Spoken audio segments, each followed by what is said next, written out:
Are we lost? Katya pressed her forehead against the car's cold window, squinting into the darkness outside. The road, paved just an hour ago, had turned into a potholed dirt path winding deep into the dense forest. The headlights carved through the gloom, illuminating pine trunks, low-hanging branches, and occasionally, the fleeting shadow of some unseen creature. 5 more kilometers on the map, Mark grumbled, gripping the wheel. They really built this damn hotel in the middle of nowhere. But it's quiet, peaceful, no tourists, Liza drawled from the back seat. Perfect for a weekend getaway. Alex, sitting beside Mark, stayed silent. He'd felt uneasy since they left the city, though he'd chalked it up to fatigue. But the further they drove, the tighter the knot of dread coiled beneath his ribs. There. Mark slammed the brakes. Before them, beyond a wrought iron gate, loomed the Black Tulip Hotel, a 3-story Art Nouveau relic with towering arched windows and twisted balconies. In the headlights, the building looked carved from the night itself, dark brick, black shutters, even the entrance lanterns cast an amber glow that deepened the shadows rather than dispelling them. Gothic much? Katya snorted, but her voice wavered.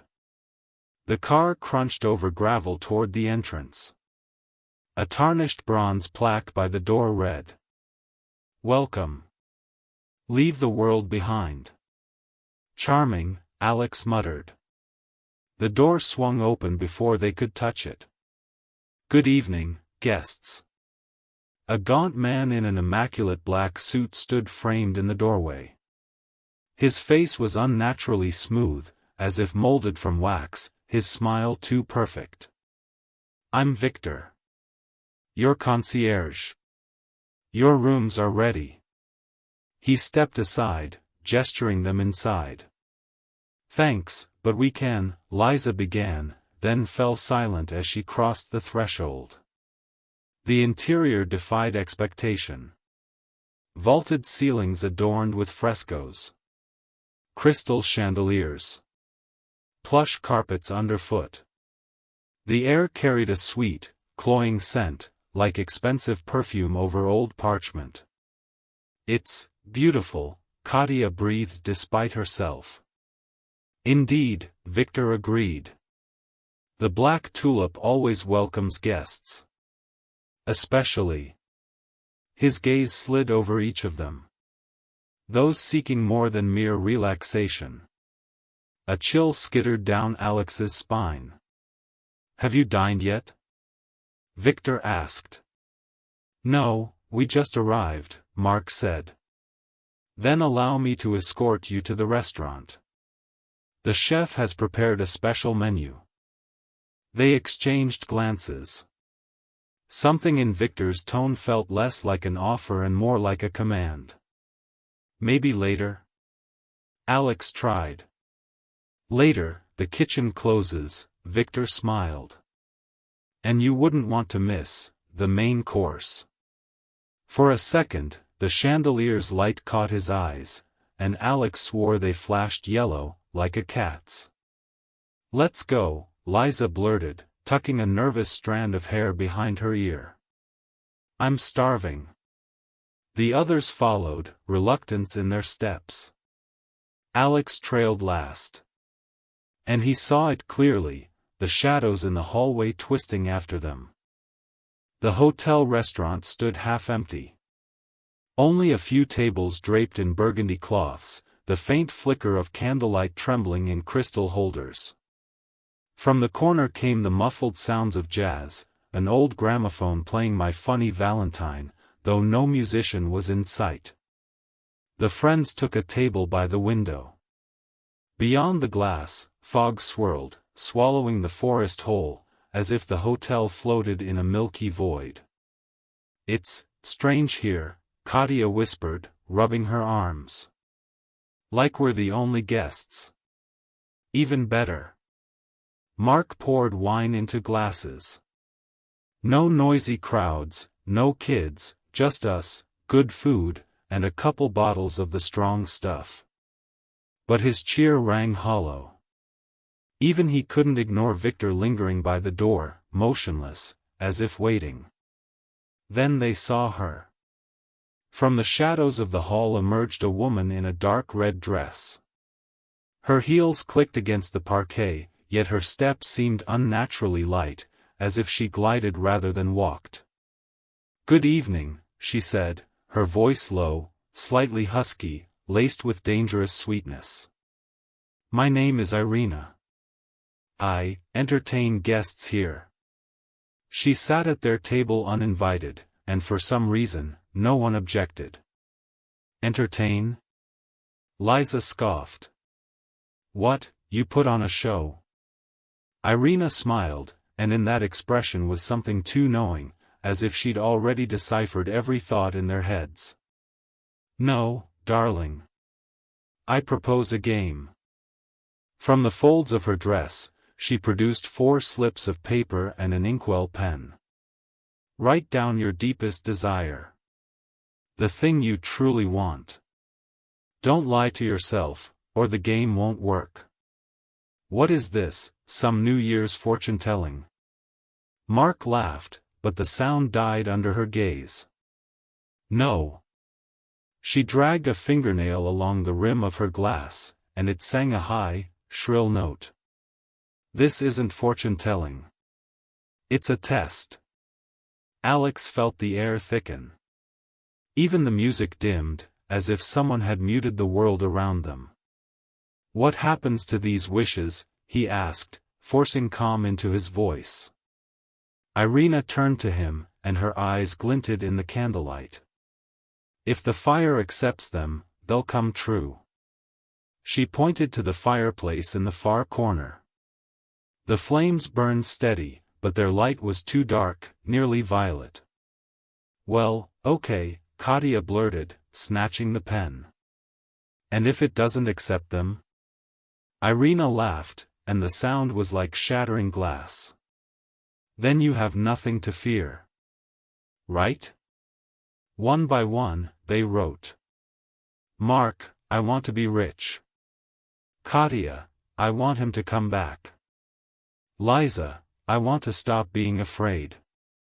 Alex hesitated longest. "Come now," Irina urged. "Don't you have a dream?" He exhaled and wrote. "I want to know the truth." Irina gathered the slips and approached the fireplace. "Let's see what the fire says." The papers touched the flames, and blazed unnaturally bright.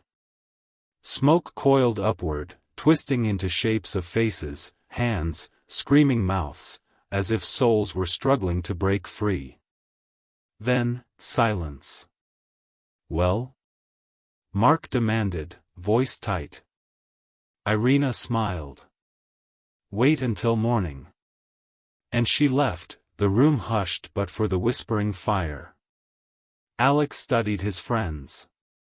They laughed, drank, joked, but something in their eyes had shifted. Something had woken up.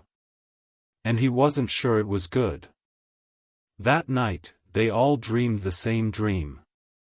An endless corridor with dozens of doors, some ancient oak with iron brackets, others sleek and modern like a corporate office. Behind one, whispers. Behind another, laughter. From beneath a third seeped a warm amber glow. Katia walked toward a door engraved with the name Andrei, the one who'd left her 2 years ago. Mark saw a door adorned with golden filigree, behind which coins clinked. Liza stood before a black mirror where her reflection grinned while she trembled. And Alex. He saw a blank wall at the corridor's end. But when he touched it, the bricks crumbled, revealing a dark passage. Something stirred in the depths. "Are you sure you want to know?" whispered a woman's voice, not Irina's. He woke up screaming. Morning met them with unnatural silence. Mark noticed it first. "What the?" he froze, digging through his pockets. From them, He pulled a gold coin, antique, stamped with the profile of some forgotten king. Where did this come from? Katya shrieked from the bathroom. He texted. She shook her phone, screen displaying, "Miss you. Let's meet?" From a number she'd deleted a year ago. Liza just stood in the middle of the room, laughing. "I'm not afraid," she said, staring into a dark corner. "Not at all." Alex stayed silent. Because he saw what they didn't. The shadows in the corners were too thick. The mirrors reflected more than just them. And on his nightstand lay the slip of paper, the one he'd thrown into the fire. "I want to know the truth." Now, beneath it, someone had scrawled in red ink. "Then search." Breakfast was tense. "It's just a coincidence," Mark said, flipping the coin. "A prank." Andre could've changed his mind, Katya muttered, biting her lip, her hope too bright, too desperate. Liza was quiet, but her fingers trembled, not from fear, but something else. Alex stood abruptly. "I checked. We're the only guests here." "So?" Mark scoffed. "Last night, 3 other tables were occupied." Alex scanned the empty dining room. "Where are they?" Silence. Katya slowly set down her fork. "Maybe they left?"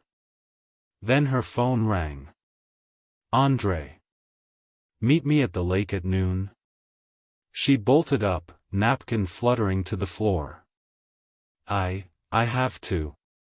And fled. Mark smirked, pulling another coin from his pocket. "Since when?" "I'll check the library. Places like this always hide valuables." Liza suddenly grabbed Alex's arm. "You see it too?" Her whisper was sharp, terrified, though she'd sworn fear was gone. He followed her gaze. Irina stood on the staircase, watching them. And smiled like a predator.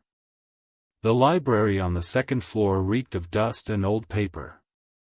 Leather-bound tomes, guest logs from a century past, maps of vanished roads. And one book, pristine, lying apart.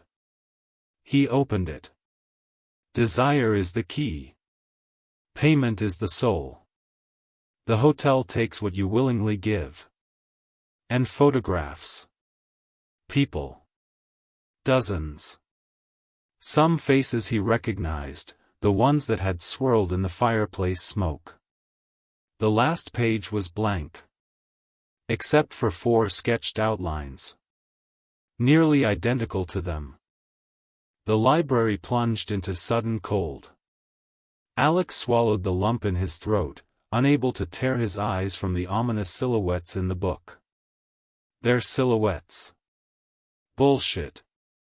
He whispered, yet his fingers kept turning the pages on their own. The final section was titled "Payment." Faded newspaper clippings, diary entries, even police report photos, all told the same story. Guests got what they wished for. Then vanished. March 12, 1987, guest number 17, request, "Restore my youth," found in his room. Condition. The rest was smeared with brown stains. November 1, 2001, the R. family, 3, left without notice. Belongings remained. Registry note, stayed forever. The last entry bore yesterday's date. Group of 4. Wishes accepted. Payment pending. Find something interesting? Alex jerked, slamming the book shut. Irina stood in the doorway, her dress now black, a rusted key dangling from her fingers. "Did you know?" She trailed a nail along the book's spines. "This hotel stands where a monastery once did? The monks believed it was a gateway. Some prayed to keep it shut. Others longed to peer inside. What did you do to my friends? Alex clenched his fists. Irina's laughter sounded like unoiled hinges screeching. Nothing. They chose this. She stepped closer, and the shadows behind her twisted into shapes of Mark, Katya, Liza. But wrong. Shadow Mark spilled coins from his pockets, but black smoke poured from his mouth when he opened it. Shadow Katya embraced a translucent man, Andre, her fingers digging into his back like claws. And Shadow Liza. She had no face. Just a grin too wide for any human mouth. They're changing already, Irina whispered. Soon they'll be part of the hotel. Like you, if you don't run. Why tell me this? He shouted. She extended the key. Because you wished for truth. And the truth is.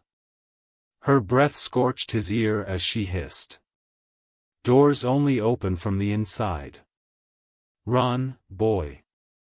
While you still can. Then she dissolved into air, leaving the key at his feet. Somewhere deep in the hotel, Liza's laughter rang out, too shrill, too gleeful. Alex picked up the key. Engraved with the number 13. The room that didn't exist on the concierge's registry. The key burned his palm like living ice. Alex sprinted through corridors, his heart pounding so violently he feared it might tear through his chest.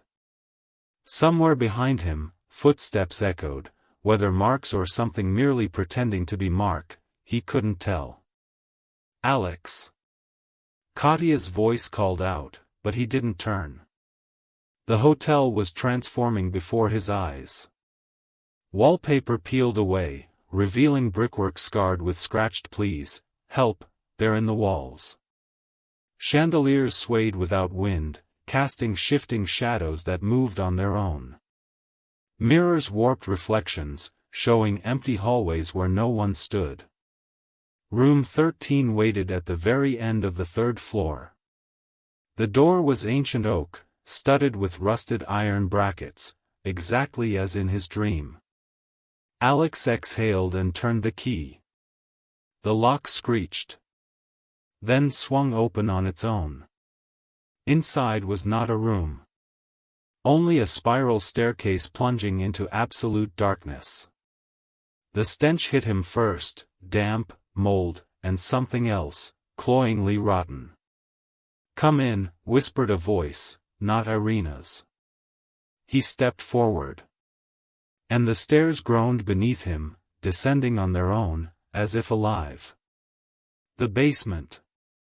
Hundreds of candles flickered in wall niches, their flames unnaturally still, frozen in time. At the center stood a table with 5 chairs. 4 were already occupied. Mark.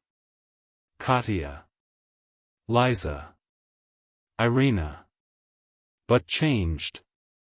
Mark, now emaciated, hollow-cheeked, with gold coins threaded onto a necklace digging into his throat. Katya, clutching empty air, her arms blackened as if charred. Liza, her face erased, replaced only by a smile stretched ear to ear. Irina. Her empty eye sockets tracked him, yet he knew she saw everything. "Sit," she said, gesturing to the 5th chair, its back carved with his name. "This place is older than any of us," Irina began. "It gives what you ask for, but takes what you love." She dragged a hand across the table, and the wood blackened, morphing into pages of a ledger. Mark wished for wealth. Now he gathers coins, but can never spend them. Katya wished for love. Now she embraces a ghost, until she becomes one. Liza wished to forget fear. Now she feels nothing, because she is no longer herself. Alex clenched his fists. "And you? What did you get?" Irina smiled, almost sadly. I wished to escape. And the hotel, let me go. Only. She raised her wrists. A black chain slithered from her flesh into the floor, vanishing through a crack. No one leaves forever. What about me? Alex whispered. You wished for truth, she said. Now you know.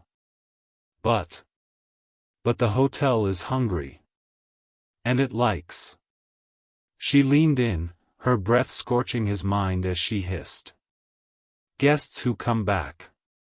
Somewhere above, a bell chimed, new guests had arrived. The candles snuffed out. Alex screamed. But no one left to hear. The darkness receded as suddenly as it had swallowed him. Alex shuddered, finding himself standing in the hotel lobby, right where they'd been on that first evening. What? The words caught in his throat. Time had reset. Victor, the concierge, stood behind the front desk, smiling politely as if nothing had happened. Good morning, he said. Did you enjoy your first night at the Black Tulip? Alex whirled around. Mark. Katya. Liza. They stood nearby, laughing, making plans for the day. As if nothing was wrong. As if there'd been no basement, no shadows, no horrifying revelations. You, Alex grabbed Mark's arm. You remember, don't you? The coins, the book, Irina. Mark frowned, then chuckled. What are you on about? We just had drinks, dinner, and went to bed. He clapped Alex's shoulder. You look like you've seen a ghost.